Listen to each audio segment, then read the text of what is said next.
নমস্কার, ওম শান্তি, জয় জগন্নাথ। বর্তমান জয়দেব ନିର୍ବାଚନ ମଣ୍ଡଳୀରେ ଯେଉଁ ସବୁ ନଈ ଅଛି, ନଈ ଗୁଡ଼ାକରୁ ରାତି ସାରା ସେଥିରୁ ବାଲି ଉଠା ଚାଲିଛି ଏବଂ ସକାଳ 5ଟା ପର୍ଯ୍ୟନ୍ତ ବାଲି ଉଠା ଚାଲେ ଏବଂ ଏମାନେ ମନ ଇଚ୍ଛା ଯିଏ ଯେଉଁଠି ପାରିଲା, ଯାହା ପାଖରେ ଜେସିପି ଅଛି, ଯାହା ପାଖରେ ଯେଉଁଟା ଟ୍ରକ୍ ଅଛି, ସେଥିରେ ଭରି କରି ବାଲି ନିର୍ବାଚନ ମଣ୍ଡଳୀର ବାହାରେ ସବୁ ଚାଲାଣ ହେଉଛି।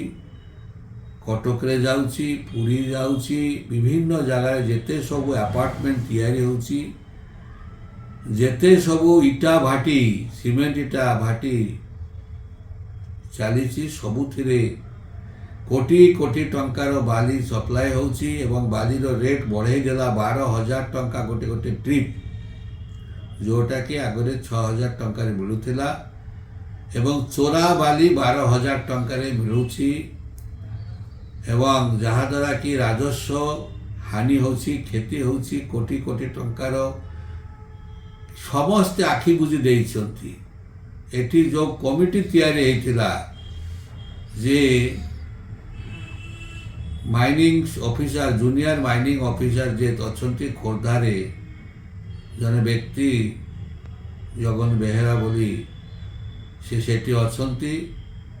ଯେତେ ତାଙ୍କୁ ଫୋନ୍ କରି କହିଲେ ମଧ୍ୟ ସେଠୁ ସେ ଗୋଟେ ପାଦ ହଲଚଲ ହୁଅନ୍ତି ନାହିଁ ଏବଂ କୋଟି କୋଟି ଟଙ୍କାର ବାଲି, ଯେଉଁଟାକି ଗୋଟେ କମିଟି ହେଇଥିଲା, ରେଞ୍ଜର, IIC, ତହସିଲଦାର, BDO ଥାଇକିରି ଗୋଟେ ରେଟ୍ କରିବେ, ସେ ରେଟ୍ ଫେଟ୍ କିଛି ହେଉନାହିଁ।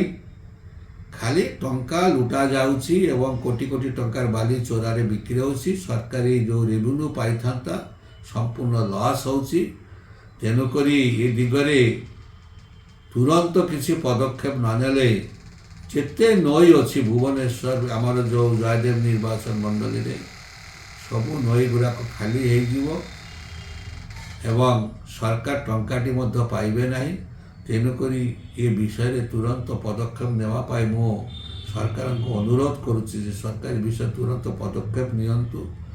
ମାଇନ୍ସ ଆଣ୍ଡ ମିନେରାଲ୍ସ ଡିପାର୍ଟମେଣ୍ଟର ସେ ଯେଉଁ ବାବୁ ଅଧିକାରୀ ବାବୁ ଅଛନ୍ତି, ଯେଉଁଟାକି ଜଗନ ବେହେରା ବାବୁ, ମୁଁ ତା ନାଁ ଧରିକି କହୁଛି, ତାକୁ ତୁରନ୍ତ ସେଠି ହଟାଯାଉ, ବଦଲି କରାଯାଉ, ନହେଲେ ଏ ଚୋରା ବାଲି ବନ୍ଦ ହେବ ନାହିଁ। ଏମିତି ଚାଲିଥିବ। ସେ ଉତ୍ସାହିତ କରୁଛି ସମସ୍ତଙ୍କୁ, ଚୋରି କର, ଯେତେ କରୁଛ କର, କିଛି ଅସୁବିଧା ନାହିଁ।